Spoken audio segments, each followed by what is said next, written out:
नमस्कार, मैं मनोज कुमार। प्रेमानंद महाराज वृंदावन के एक ऐसे आध्यात्मिक गुरु जो न केवल भारत में ही बल्कि पूरी दुनिया में फेमस हैं। वजह उनकी शालीनता, उनका मधुर व्यवहार, लोगों को उनका जवाब देने का बेहतरीन तरीका, वो मधुर अंदाज जिसकी वजह से न केवल लोग उनको अपना मान लेते हैं बल्कि उनके दीदार करने के लिए बार बार वृंदावन जाना चाहते हैं। क्या हिंदू क्या मुस्लिम हर कोई उनका अनुयायी बन जाता है उनकी लाजवाब शैली के चलते। वैसे तो महाराज अपने मधुर प्रवचनों और सवाल जवाब के बेहतरीन अंदाज के लिए जाने जाते हैं, लेकिन हाल ही में उनकी रात वाली पदयात्रा का जो विरोध होता है तो उसको लेकर काफी चर्चाएं होती हैं। दरअसल महाराज की पदयात्रा वाले रास्ते में ही वृंदावन की एक एनआरआई ग्रीन सोसाइटी है। तो इस ग्रीन सोसाइटी के लोगों का ये कहना था कि जो है महाराज की इस पदयात्रा के चलते उनको काफी व्यवधान होता है। महाराज अक्सर 2 बजे के आसपास उस रास्ते से निकलते हैं और रात में 11 बजे से ही वहां पर काफी जो है उनका मैनेजमेंट शुरू हो जाता है। तमाम तरीके के जो डीजे हैं या फिर रंगोली है, लोगों का हुजूम, इन सब की वजह से बहुत ज्यादा डिस्टर्ब होता है, बहुत ज्यादा शोर शराबा होता है। तो इसी को लेकर जो है कुछ लोगों ने यूट्यूब पे आए दिन हमने काफी इस तरीके के वीडियो देखे जिसमें वो विरोध कर रहे होते हैं कि यहाँ पर जो है हम लोगों को डिस्टर्ब हो रहा है, आए दिन इनका ये बढ़ता ही जा रहा है।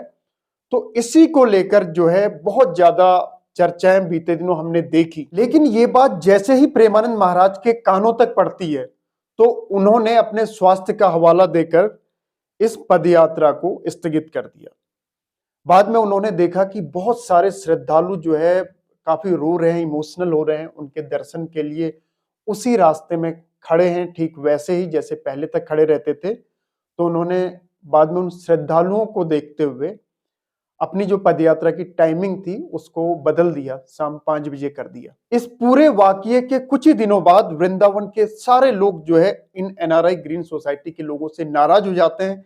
यहां तक कि ये एनआरआई ग्रीन सोसाइटी के लोग अपनी सब्जी, राशन, दूध, ये सारी चीजें जो मार्केट से खरीद रहे होते हैं तो यहाँ के लोग विरोध कर देते हैं। मतलब इनको ये सेवाएं देने से मना कर देते हैं। दूध वाला दूध देने से मना कर देता है, सब्जी वाला सब्जी देने से मना कर देता है, राशन वाला राशन देने से मना कर देता है। तो इसके बाद इनको एहसास होता है कि प्रेमानंद महाराज कोई साधारण संत नहीं है, उनके इतने सारे अनुयायी हैं और इतने सारे लोग हमारे उस बयान की वजह से अगर हमारे खिलाफ हो गए हैं तो इसके पीछे जरूर कोई न कोई वजह है। इसके पीछे जरूर लोगों का प्रेमानंद महाराज के प्रति अटूट विश्वास है, भरोसा है। इसलिए ये जो हमसे हुआ शायद ये बहुत बड़ी भूल होगी। इसके बाद एनआरआई ग्रीन सोसाइटी के लोगों में आपस में इसको लेकर जो है चर्चा होती है और फिर वो अपनी सोसाइटी के प्रेसिडेंट को प्रेमानंद महाराज के पास भेजते हैं। सोसाइटी के प्रेसिडेंट जब प्रेमानंद महाराज के पास पहुंचते हैं तो वो उनको दंडवत प्रणाम करते हैं और उस पूरे वाकये के लिए माफी मांगते हैं और ये कहते हैं कि ये सब कुछ यूट्यूबर्स की वजह से हुआ। उन्होंने इस चीज को काफी ज्यादा बढ़ा चढ़ा कर दिखाया और हमारा जो कहने का इंटेंशन था वो कुछ और था और उसको कुछ दूसरे तरीके से प्रचारित प्रसारित किया गया।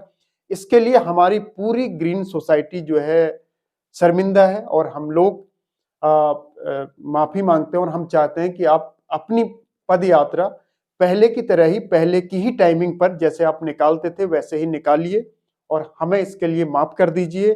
और अगर आप चाहें तो हम सारी ग्रीन सोसाइटी के लोग यहाँ पर आकर नतमस्तक होकर माफी मांगते हैं। तो प्रेमानंद महाराज ने बड़े ही नम्र स्वर में कहा कि माफी की कोई जरूरत नहीं, बल्कि उन लोगों को मेरा प्रणाम कह दीजिए। और मेरा मकसद किसी की भावनाओं को आहत करना नहीं, किसी को तकलीफ देना नहीं, बल्कि मेरा मकसद है कि लोगों की समस्याओं का हल करना, उनको आराम देना। और अगर मेरी वजह से किसी को कोई व्यवधान होता है तो मेरा मकसद ये बिल्कुल भी नहीं है। और इस पूरे मसले में अगर आप पहले ही आकर मेरे पास इस तरीके की बात करते तो ये ज्यादा बेहतर रहता। इस तरीके की बात उनके द्वारा कही जाती है और इसके बाद सोसाइटी के प्रेसिडेंट जो है उस पूरी घटना के लिए एनआरआई ग्रीन सोसाइटी की तरफ से माफी मांगते हैं। दरअसल वृंदावन के प्रेमानंद महाराज बाकी बाबाओं से किस तरीके से अलग है इसको जानते हैं। आज हम देखते हैं कि जिस तरीके से बहुत से साधु संतों की शक्ल में जो अपनी दुकान चलाते हैं, वो लोग अपने धर्म की तारीफ करते हैं, दूसरे धर्म की बुराई करते हैं, या फिर जाति विशेष का को लेकर जो है खुद को गौरवान्वित महसूस करते हैं, जबकि प्रेमानंद महाराज के साथ ऐसा कुछ नहीं होता। प्रेमानंद महाराज के जितने भी वीडियोज हैं यूट्यूब में, अगर हम उनमें कमेंट सेक्शन में पढ़ेंगे तो बहुत से मुस्लिम भी उनकी तारीफ करते हुए दिखाई देते हैं। बहुत से मुस्लिम लोग प्रेमानंद महाराज की जय जयकार करते हैं, क्योंकि उनका जो बात करने का तरीका है, जो उनका सवालों का जवाब देने की जो शालीनता भरा जो तरीका है, लोगों की जिज्ञासाओं को शांत करने का जो लाजवाब तरीका है, उसके कई लोग कायल रहते हैं। और इतना ही नहीं, वो कभी भी किसी भी तरीके का कोई शारीरिक रोग है उसको ठीक करने का कोई दावा नहीं करते। जैसा कि आजकल हम देखते हैं बहुत से बाबा लोग इस तरीके का दावा करते हैं कि वो किसी भी तरह की जो शारीरिक व्याधि है उसको सही कर सकते हैं। इस तरीके का केस प्रेमानंद महाराज के दरबार में एक आध बार देखने को मिला, जब कोई एक आध लोग आते हैं उनसे शारीरिक कष्ट को लेकर के हमें इससे मुक्ति दिलाइए, तो महाराज उन्हें स्पष्ट हिदायत देते हैं कि इसके लिए आप जो है मेडिकल सहायता लीजिए, डॉक्टर के पास जाइए, यहाँ केवल आध्यात्म के लिए आइए। तो बाकी बाबाओं से प्रेमानंद महाराज काफी अलग हैं, और यही वजह है कि उनके देश में ही नहीं बल्कि दुनिया में भी लाखों करोड़ों की तादाद में फॉलोअर बढ़ते जा रहे हैं। तो आज के लिए फिलहाल इतना ही, आगे फिर होगी मुलाकात। नमस्कार।